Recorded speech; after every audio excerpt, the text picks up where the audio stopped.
Halo, assalamualaikum. Welcome back to Pojok Ban. Bos-bosku, apa kabar?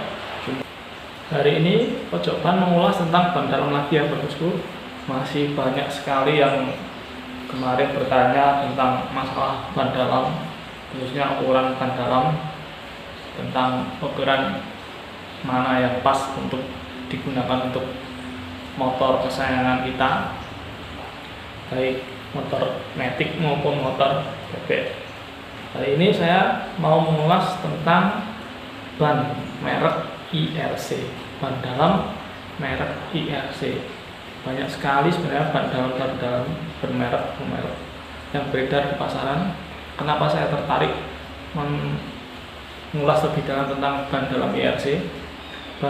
Semua orang sudah tahu kalau ban merek IRC itu tidak usah dipromosikan, semua orang juga sudah mengetahui. Ketika membeli ban, tujuan utama mereka adalah merek IRC pastinya. Tapi banyak yang tidak tahu sebenarnya ban dalam IRC ini mempunyai beberapa kelemahan yang sangat bisa dibilang cukup fatal. Kelemahan apa saja yang terdapat pada ban dalam IRC? Simak terus ulasannya. Jangan lupa sebelum melanjutkan videonya, jangan lupa di tekan tombol subscribe-nya dulu. Kemudian kelemahan yang pertama yaitu pada segi harga. Ban merek IRC ini punya kelemahan. Kenapa saya bilang kelemahan?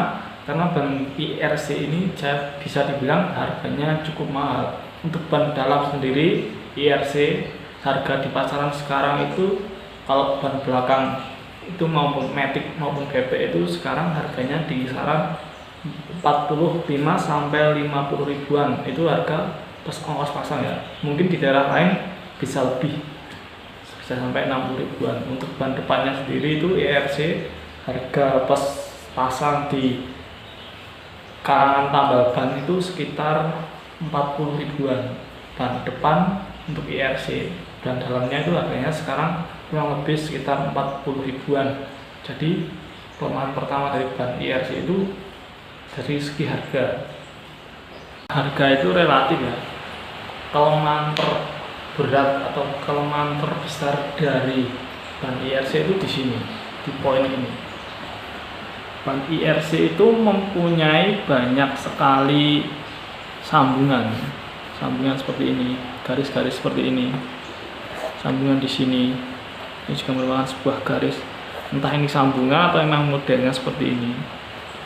Tapi di bagian inilah yang menjadi titik lemah dari ban IRC, ban dalam IRC. Sering banget ketika Anda bertanya pada tambal ban atau motor Anda bocor ban IRC, itu pasti yang sering terjadi kebocoran itu di bagian ini, di bagian yang bergaris-garis ini. Ini menjadi kelemahan terbesar dari ban IRC. Dari dulu saya sering banget menjumpai kalau ban bocor IRC pasti di bagian ini. Berbeda cerita ketika ban dalamnya terkena paku ya. Kalau terkena paku itu beda lagi ceritanya. Tapi kalau tidak terkena paku dan ban kita mengalami kebocoran, pasti di ban IRC itu yang sering terjadi di bagian yang bergaris-garis ini. Sering banget terjadi. Seperti ini contohnya. Ini bocor di bagian ini. Dan ketika ban ini terlipat, ketika ban dalamnya ini terlalu besar dan terlipat, ketika dipasang ulang, pasti ban bagian ini akan mudah sekali mengalami kebocoran dibanding bagian yang mulus seperti ini. Mulus seperti ini. Ini adalah contoh dari ban dalam IRC. Ban dalam IRC itu mereknya bukan IRC gitu ya, tapi Inoue seperti ini. Dan poin selanjutnya yang sering mengalami kebocoran yaitu di bagian dopnya ini mudah sekali terkelupas seperti ini. Bagian dopnya ini mudah sekali terkelupas. Jika tidak berhati-hati ketika ban sepeda motor Anda bocor, itu kalau Anda nekat menaikinya, bagian ini akan mudah sekali terlepas atau pentilnya, dopnya itu akan copot Jika Anda mengalami kebocoran saat ban Anda bocor, sebaiknya kendorkan bagian mur ini, kendor mungkin, tapi jangan sampai murnya copot ya. Baru Anda menaikinya, tapi usahakan jangan memberi beban pada bagian yang bocor. Kalau di bagian belakang berarti Anda naiknya harus power depan.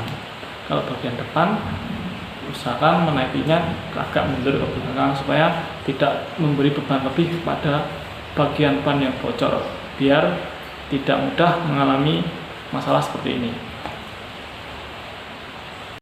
Sebenarnya ban dalam IRC itu mempunyai kualitas yang cukup bagus. Dia mempunyai karet yang elastis dan lentur. Kalau dipakai buat tali itu kualitasnya cukup bagus sekali. Dia awet dan sangat lentur, tidak mudah putus ketika ditarik untuk menarik bronjong atau mengencangkan barang bawaan di sepeda motor kita. Itu tadi sedikit ulasan tentang beberapa kelemahan dari ban dalam IRC, beberapa kelemahan dan beberapa kelebihan. Di sini saya tidak bermaksud untuk menjatuhkan ban IRC, saya hanya memberikan sebuah awasan atau pengalaman saya ketika saya menjadi seorang tambal ban, dan mudah-mudahan hal itu akan menjadi wacana bagi pabrik ban dalam IRC untuk supaya lebih meningkatkan kualitasnya lagi, biar pelanggan makin puas menggunakan ban merek IRC yang sudah terkenal dari zaman kakek nenek saya. Terima kasih sudah nonton. Jangan lupa like, comment, dan subscribe-nya. Assalamualaikum warahmatullahi wabarakatuh.